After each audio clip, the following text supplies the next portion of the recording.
Thank you, Mr. Chairman. I want to thank also all of the testifiers today. This has actually been very enlightening testimony.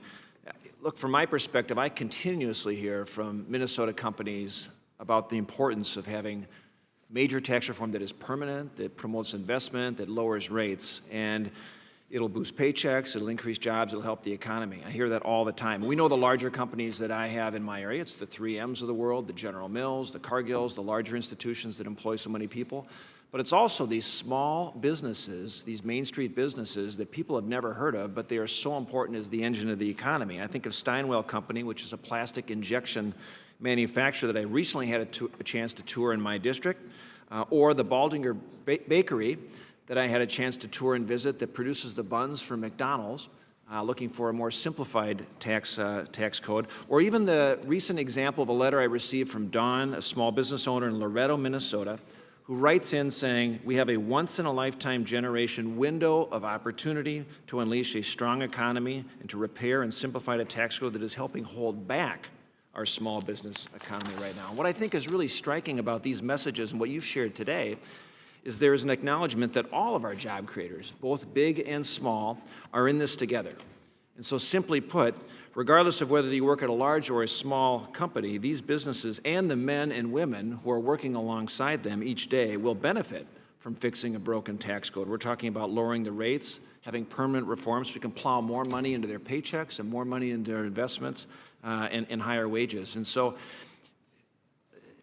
Mr. Stevens, you had mentioned right off the bat, this is about unleashing economic growth. It's a key driver in investment. Mr. Model, you had mentioned 3 different types of tax filings you have to do, and it's important to level the playing field. And Mr. Farr, you've talked about the importance of manufacturing, with 2/3 of manufacturers particularly paying under that high individual tax rate.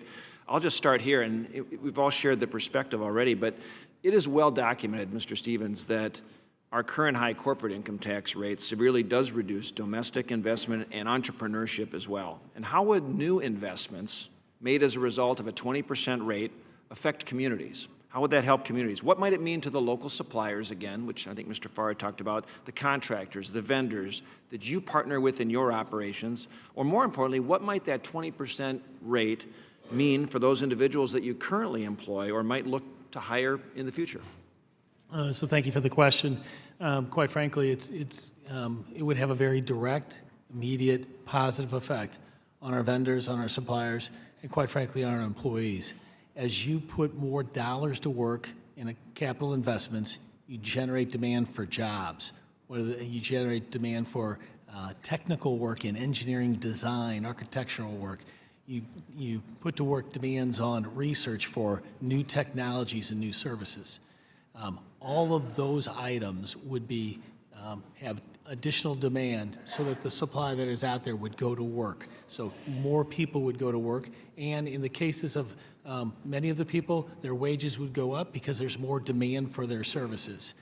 This then would start that cycle that comes back to demand for our services, demand for mobile phone services, television services, broadband services, so it has a virtuous cycle. But by the same token, I think this is really important. State and local governments would see an immediate uplift in the prosperity because it would generate jobs, it would generate payroll taxes, it would generate sales, it would generate sales taxes, it would generate investment in assets that generate property taxes. And once again, that generates additional demand for our services and other large company services. So it would have this cycle of continual growth. That's what's so important.